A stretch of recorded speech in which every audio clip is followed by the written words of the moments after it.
Ni sa bulu bina kana turna na kini marama ni bulu bina kana dor bo kini mone lewa. Ni sa bulu bina kana mone en ko tale no ngona ni wawe katalau en mataka en dai. En vindelana mai nei tasiri. No bulu maleka go ni milote nai sorta boa. En lomo ni vonua mai sanganga. Ni bulu go Samuel. Na no ngona ni wawe katalau en radio Fijiana nandomo evitina vonga ni venu. Mai no kini diwa en be mataka moni tikina pakrubuka. Ni kai namaka.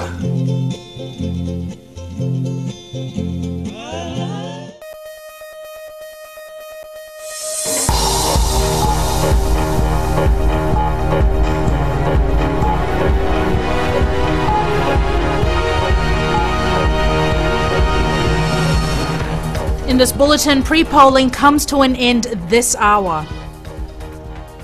Bus companies to run free services to help voters on election day.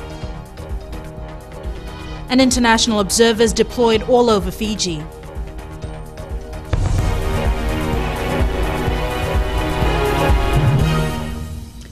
Good evening, I'm Jackie Spate and this is FBC News. Wednesday election day is a designated public holiday. Employees will be working on Wednesday are entitled to double time. Any employer who fails to comply with this labour requirement may face a hefty fine. We now cross live to Chanel Sivan, who is with the Minister for Elections, Ayah Said Kayum, outside the Suvavo House to talk more about this. Chanel. Mr. Ayah Said Kayum. Mr. Said Kayum, thank you very much for joining us tonight. There has been some confusion in terms of Wednesday being a public holiday and employers indicating that they will not be paying their staff on Wednesday. Well, that would be an offence actually. It is a gazetted public holiday, so everybody needs to be paid for that day. So if they're staying at home, they still need to be paid. But if they are working, they need to be paid double time. There has been some issues about people saying, you know, we'll open our shop or supermarket to provide service or restaurants. If their staff are going to work, they obviously need to be paid double time. But more importantly than that also is that they have to ensure that their staff before working actually get to vote. Under section 141 of the electoral decree, it is an offence if anybody stops anybody's ability to exercise their right to vote. So if they do that, it's an offence and it carries a fine of $50,000 or 10 years imprisonment or both actually. So the point is that if you are going to open up your shop or your supermarket or your restaurant, you must ensure that your staff have voted. And if any of the staff have actually been stopped by the employers, please report that matter to the supervisor of elections or to the police or even to the ministry, because that would be an offence being perpetrated by the management or the employer. Thank you very much for speaking with us tonight. Thank you. Jackie. Thanks for that, Chanel. 4 bus companies will provide free services for voters in the Central Division on Wednesday. Other public service vehicle operators will provide normal services on Election Day. Savara Tamboa has more.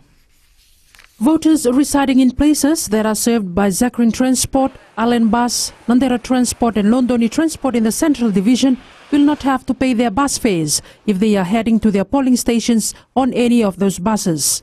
We have studied the polling venues areas that will give a better idea of how best transport can be provided in those areas for people who are voting on the day. We also have, there are some bus companies who have indicated that they will be providing some sort of free service, etc. Arrangements are also being made to cater for the transportation needs of voters in rural areas who will vote on Wednesday. Just receive an update on areas that are not, who have not done their polling, and for that we will have a check with operators around the area, those who have carrier license, etc., and we'll see how best that they can provide this service. Private vehicle owners who may want to provide transport on Wednesday will need to apply for an access temporary permit. We'll have to go through the normal process, but we advise those who are interested to have this access done to ensure that this is done either today or tomorrow, prior to the Wednesday election day. Yeah. The Land Transport Authority will be monitoring transport service on Wednesday. Members of the public are advised to dial 3347-299 if needed any assistance regarding transport. Sabera Tambua, FBC News. Pre-polling ended tonight with inmates at the Bar Correction Centre being the last to cast their vote. The Elections Office has taken 11 days to finish pre-polling around Fiji ahead of Election Day on Wednesday. Christopher Chand reports.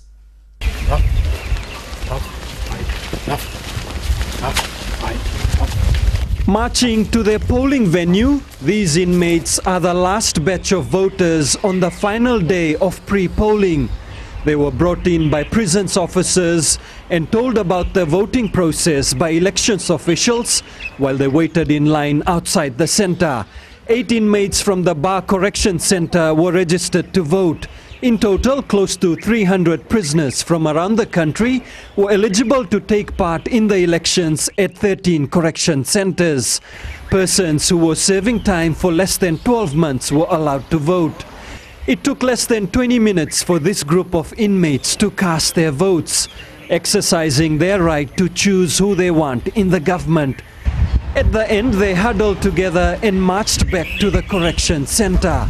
The excitement of having the chance to vote evident on their faces. Pre-polling here at the Bar Correction Centre prison hall started at 8 a.m. this morning and was scheduled to conclude at midday. This marks the end of the pre-polling period, which started on September 3rd. Fiji will now head to elections in 2 days' time, our first in 7 years. Christopher Chand, FBC News. We now cross live to our Nandi office to join our West journalist Christopher Chand. Chris, what can you tell us about the end of pre-polling and the blackout period which came into effect from this morning? Jackie, pre-polls have now come to an end before the elections will be held on Wednesday. Unfortunately for voters who missed out on pre-polls, they won't get a chance to vote. The pre-polling period in the Western Division was held for the longest period, a total of 11 days. The ballot boxes from the pre-polling period will be counted after elections on September 17th, together with the postal ballots. On the elections blackout period, we can say that all elections advertisements or billboards that had previously been in place in the West have been taken down. On our way to Bar this morning, there were no signs of billboards that had been visible these past few weeks. Thanks for that update, Chris. The Multinational Observer Group has been and will be speaking to as many individuals participating in the 2014 elections as possible. MOG co-lead Peter Reith of Australia is urging people who have any concerns regarding the electoral process to raise it with their members. Ritika Pratap reports. The Multinational Observer Group members have attended a range of electoral events and met with election officials, politicians, media organizations, civil society, police and voters. Co-leader Peter Reith says the MOG will have freedom of movement throughout Fiji to observe polling. I appreciate that the Ambassador and myself and the whole team, we have a specific job to do. We're not commentators on politics. We're interested in the manner in which the election is run. And we're very interested to hear what people have got to say about that, because as observers, whilst we're not running, obviously, the elections, we want to know what's happening. And we have made significant efforts to get around and hear people say what they want to say. Peter Reith says they have already looked at various matters and have spoken with the relevant authorities, and these points will be written comprehensively in their final report. There won't be issues which are left to one side in any way. We've been asked to do a professional job, giving the people of Fiji a fair and objective assessment of how the process has been undertaken. And we treat that as a very important and, in fact, crucial obligation that we have, and we have it with the consent and approval and initiative of the government. The former Australian parliamentarian says so far they have not seen any evidence of electoral fraud or corruption. The Observers team includes current and former members of parliament, elections officials, civil servants and diplomats. We are working under code of conduct, but we would like also to thank that we are given free access. We can talk to any people who would like to talk, and that will make our job much easier. The Multinational Observer Group, now with a team of 92 men and women, commenced in-country election observation on August 18th. Ritika Pratap, FBC News. Still to come on FBC News, water distributed to islands and areas in the Western Division.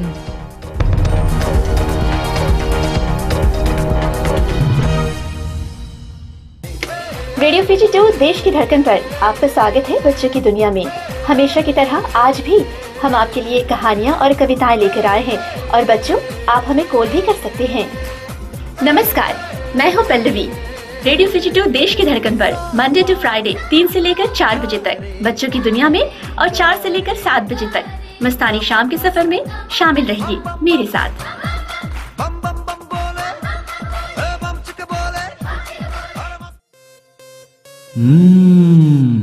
Bollywood hero पंती रे।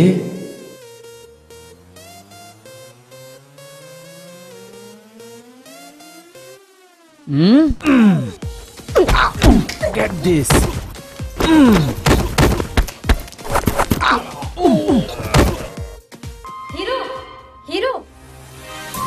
Hero सपना दिखेला बंद करो।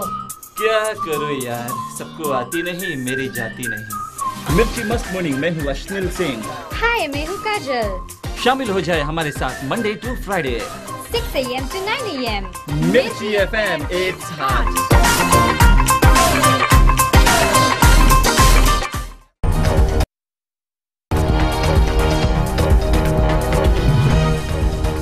Welcome back. This is FBC News.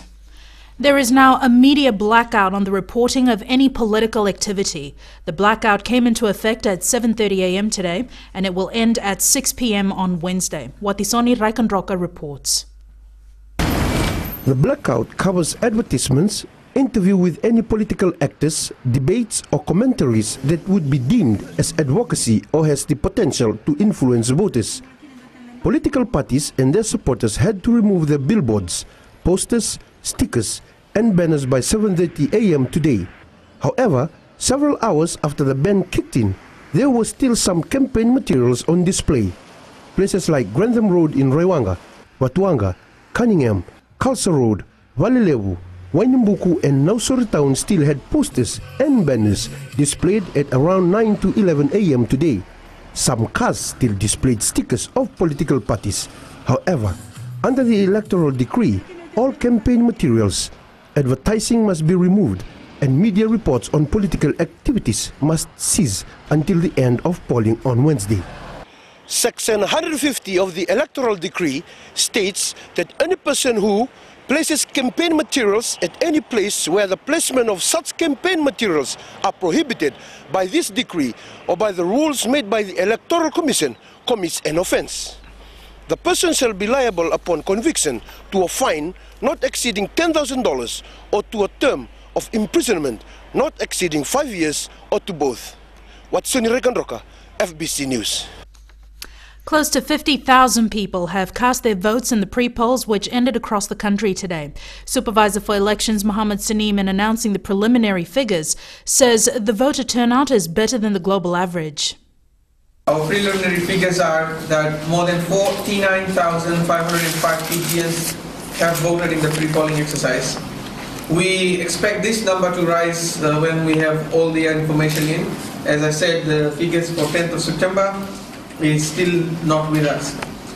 Ladies and gentlemen, this represents a voter turnout of 77%, a number considerably higher than global average in countries where voting is voluntary and not mandatory like it is in Australia. However, Saneem admits it hasn't been all smooth sailing.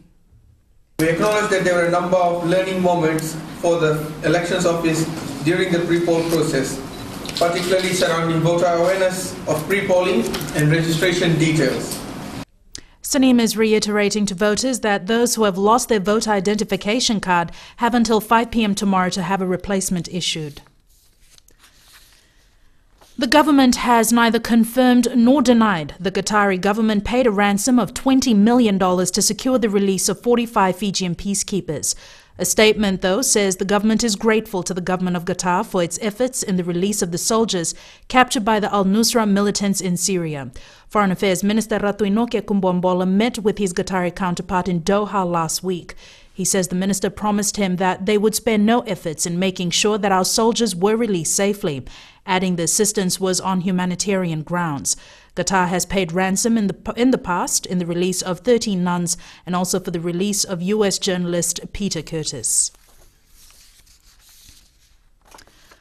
Boreholes and water sources are drying up in the west and in outer islands because of the continuous dry spell. Akusita Tale reports the Commissioner Western's office is doing its best to supply water to these affected areas. 3 million litres of water have been supplied to places hit by the dry weather, including Yasawa, Malolo, Vatulele, and areas not covered under the regional water supply.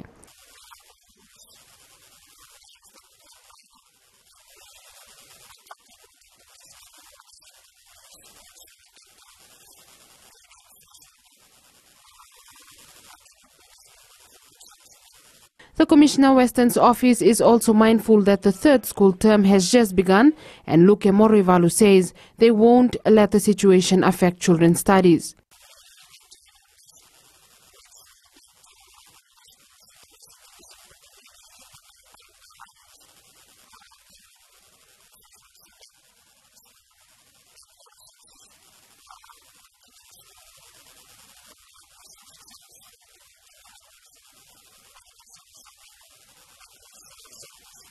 People living in the rural west need to contact the authorities at the earliest sign of their water source drying up or becoming unsafe to drink.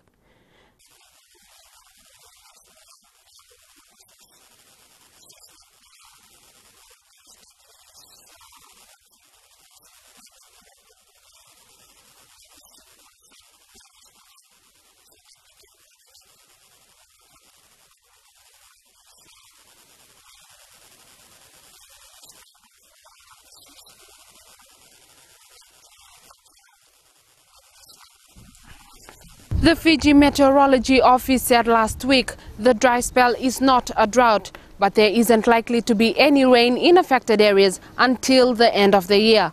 Akusita Tale, FBC News. A 20-year-old man who helped murder a youth in Vanuatu last year has been sentenced to life imprisonment.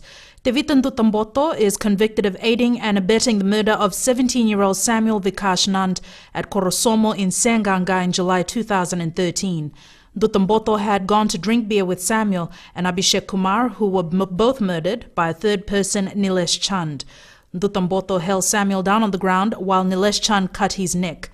Court records show he was told by Nilesh Chand to kill Samuel himself, but refused. He did, however, help in the murder by grabbing Samuel's hands and locking his feet so that the deceased couldn't escape. Tutamboto must serve a minimum of 11 years before parole. Monday Night Sports now. Here's Jamie with the latest. Good evening in sports tonight. Telecom Fijiana side return home today as champions and Suva enjoying every minute of its National Football League win. These stories and more after the break.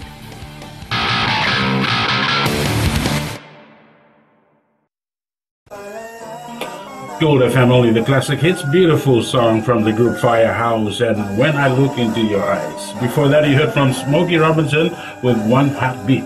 We'll take a short break and join us in the next hour for more music from Seal. Bulablaga. I'm DJ Tora. Join me every weekdays, 7 until midnight on the Premium Classics. Right here on Gold FM, only the classic hits.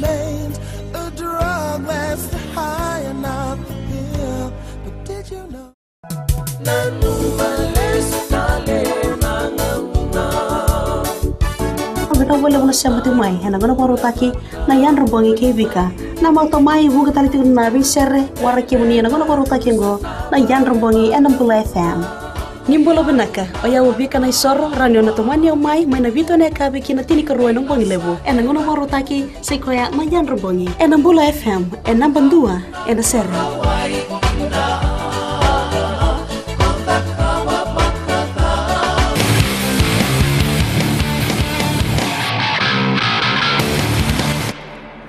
The Telecom Fijiana side was welcomed home today by friends and family after a successful outing at the Women's IRB Sevens qualifying tournament. Its cup win over the weekend secured its place as a core team for the 2014-15 series. Josephine Avula reports. Qualifying for the first time in the World Cup after the qualifiers tournament in Hong Kong, the Fijiana team were all smiles arriving at the Nadi International Airport.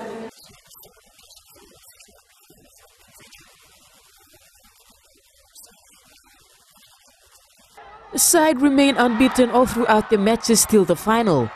The girls played a strong match against France in the cup final and later winning it with the 12 points to 19 in the last seconds.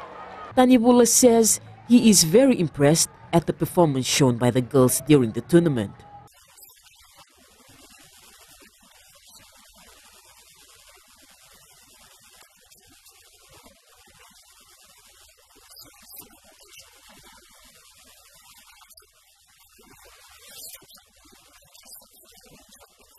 Meanwhile, team captain Rusila Nangasau urges young women of the country who are eager to join the team to make use of their talent.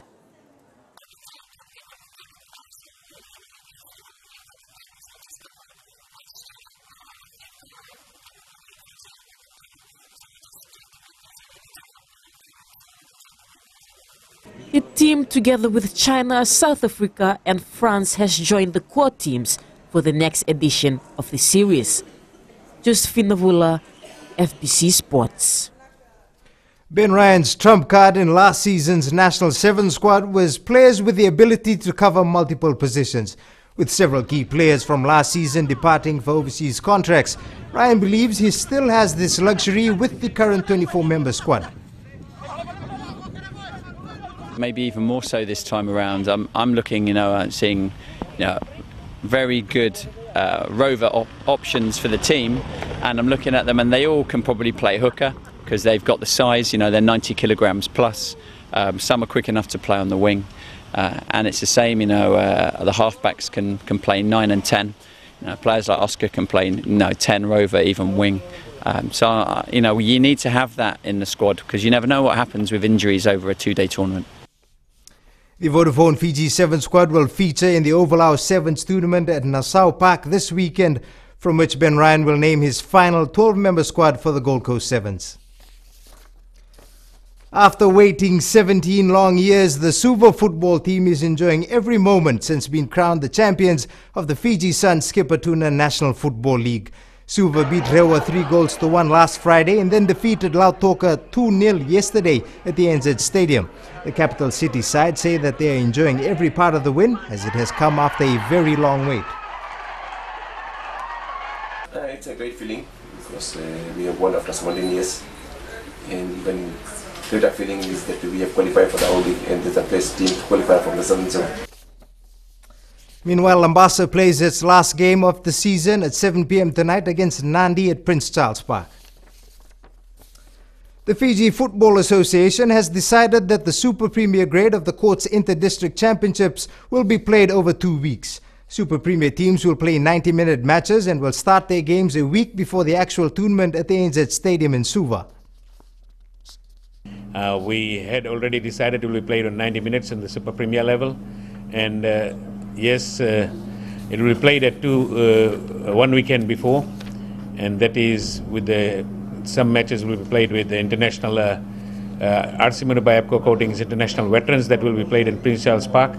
So the fixtures, once it's finalized, then we'll be notifying to the general public which matches will be played, and so this is very most of the important things that was discussed. The first round will take place on October 4th and 5th, with the tournament proper in Suva from October 8th to the 12th. Fiji will be sending a large contingent to the 2015 Pacific Games in Papua New Guinea. 476 athletes are being earmarked to fly Fiji's flag at the regional meet next July. Chalen Daudakadaka has more. Papua New Guinea last hosted the Pacific Games in 1991, then known as the South Pacific Games. Fiji had a disappointing outing that year, finishing 5th on the medal tally. But with a 400-strong squad to be selected for the Games, officials are keeping their fingers crossed that Team Fiji can record more medals than they did last time around.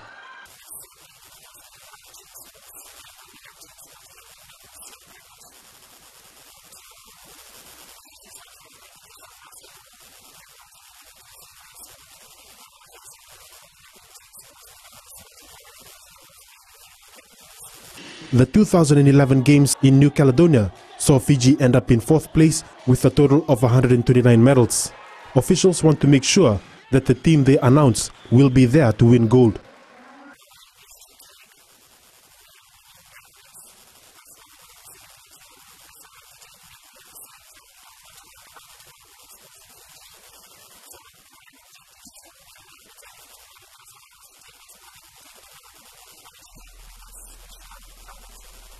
Fiji will be competing in 28 sports at the Pacific Games next year. Local sporting bodies have until next June to submit their final team lists for the competition. Talento Dakadak, FBC Sports. That was your sports for this evening. It's back to Jackie now with business.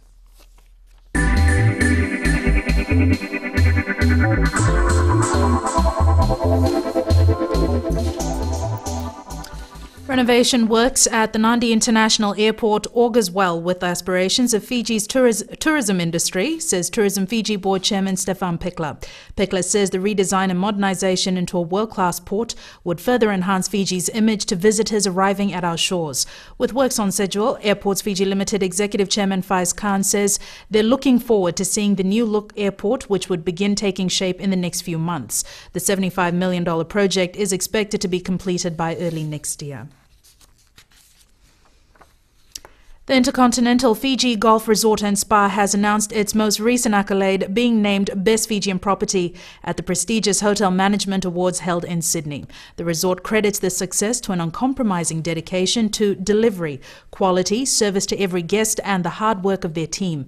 Intercontinental Fiji took home the award despite formidable competition from Starwood Sheraton and Western Fiji, Fiji Beach Resort and Spa by Hilton, Outrigger on the Lagoon Fiji, and a range of local hotels and resorts. Area General Manager Eric Stoob says they are honoured to have been recognised by the Hotel Management Awards and are incredibly proud of their team.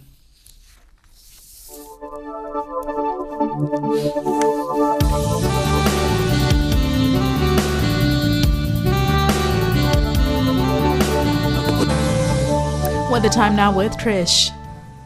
Thanks, Jackie. Now, today's weather saw Suva and Savu with similar conditions. Both were fine most of the day with some scattered showers here and there. Looking towards the west, Nadi, Lotokamba and Lambasa had fair conditions all day long. Now, on to temperatures. Suva and Savu were on 29, Nadi on 30, while Lotoka, Bai and Lambasa all hit 31. For Tuesday's forecast, Suva and Savu might have occasional showers throughout the day. As for the other centers, you should have fair conditions all day long. For Mariners, easterly winds 15 to 20 knots and moderate to rough seas. Now to our photo of the day. This was sent in by Sheikh Shazim of Savu, a beautiful sunset in the north of Fiji. If you have images for weather, you can send them into citizenseyes@fbc.com.fj. By the way, did you know that close to 2,000 thunderstorms are going on around the world this very moment? Lightning generated by those storms will strike 6,000 different spots on Earth in the next 60 seconds. I bet you learned something new. Definitely did. Thanks so much for that, Trish. Recapping our headlines. Excuse me. Pre-polling has come to an end today, with the Fijian Elections Office now gearing up for polling day on Wednesday. 4 bus companies will provide free services in the Central Division to assist voters. And multinational observers have been deployed all over Fiji to monitor elections. Remember, you can send us newsworthy pictures and videos on email citizenseyes@fbc.com.fj or share it with us via Facebook page FBC News. And if you're on Twitter, follow and tweet us your news tips at FBC News or simply #FBC News. That's all from us tonight. We'll be back again tomorrow evening. Until then, good evening.